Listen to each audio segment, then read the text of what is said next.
In this video, I want to tell you a story if you are living in an abusive or narcissistic relationship. My name is Yakin Skandar. I'm a psychotherapist and a research scholar in clinical psychology. What I'm going to share with you in this video is more based on my clinical experience in which I see people who have been traumatized because they are in a narcissistic or an abusive relationship. At the same time, these are people, my clients that I see, who want to make those relationships work, and they have been trying over a very long period of time.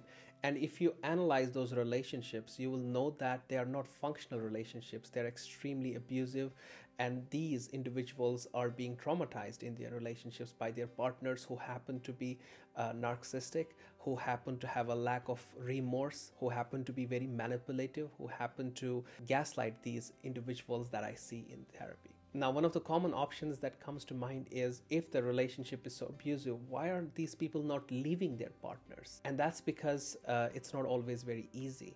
There is something that we call as trauma bonding. So these are bonds which are formed based on trauma. Think of it like Stockholm syndrome, in which the person is really attracted to the one who has actually kidnapped them. It's a similar kind of a situation wherein the mind is really hooked and it's really difficult to come out of the relationship.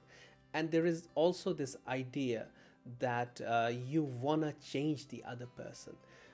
You want to have that power to know the motivations of the other person. You want to go deeper and know why they are doing this to you, why they are putting you through all this abuse, and why do you deserve it. I mean, I see a lot of such cases, and there's the story that I'm going to tell you about, and there are different versions of the story, and one of the versions is actually mentioned in the Dark Knight Rises Batman movie. And the story goes like this. When the British were colonizing different parts of the world, there is a country known as Burma, what we nowadays call as Myanmar. And in older days, it was actually known as Rangoon. The British wanted to buy the loyalties of the tribal leaders. So in order to do that, they actually sent precious stones like rubies to the tribal leaders. But whenever the caravan went to buy these tribal leaders their loyalties, there was always this Burmese bandit. There was a bandit who would steal this caravan and he would just loot everything. And this was really frustrating the British, until one of the officers, they had camped in the forest, and he saw a small boy and he was playing with a ruby, which was big, size of a tangerine, they say.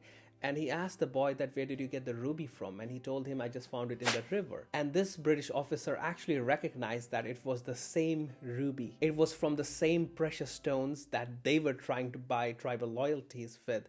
And once he followed the boy and he started following the stream, he actually found a lot of those precious stones. And then he saw the bandit, who they were thinking he's stealing and selling them. He's getting rich at their expense. But the bandit was just stealing these precious stones and just throwing them into the water. And they were just surprised.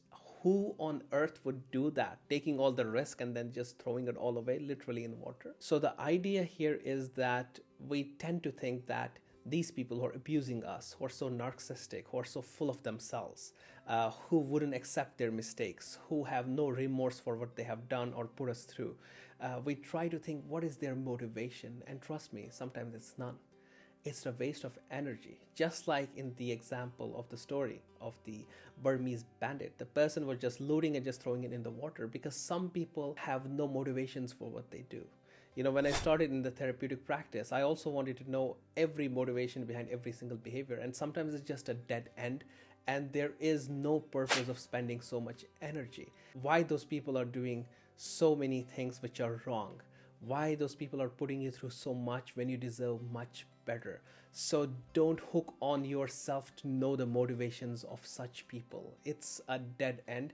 It does not bring any good. So if you are in a relationship which is with a person that's narcissistic, or which is with a person which is abusive, and you know that it's an abusive relationship, so rather than looking for motivations like why they are doing that, sometimes people have no motivations. They just love to see the world burn. Sometimes they just do these things as a sport, and that's what it is for them. So if you are somebody who's humane and who has suffered a lot, I think it's time to say that it's enough. I think it's time to acknowledge that you have been through a lot. It's time to accept yourself, and it's time to show compassion and kindness to yourself. I think that's where it all starts. If you think that you have been repressing a lot of these abuses and a lot of these emotions, I think it might be a good time to see a therapist, a mental health professional, in a safe space where you might be able to find the parts of you that you feel have been lost in the relationship. So that's all from me in this video. I tend to share my clinical experiences and what I have learned in this journey of mental health, and I want to bring it to you all. So if you want to see more content like this, make sure you subscribe, and I'll see you in the next video.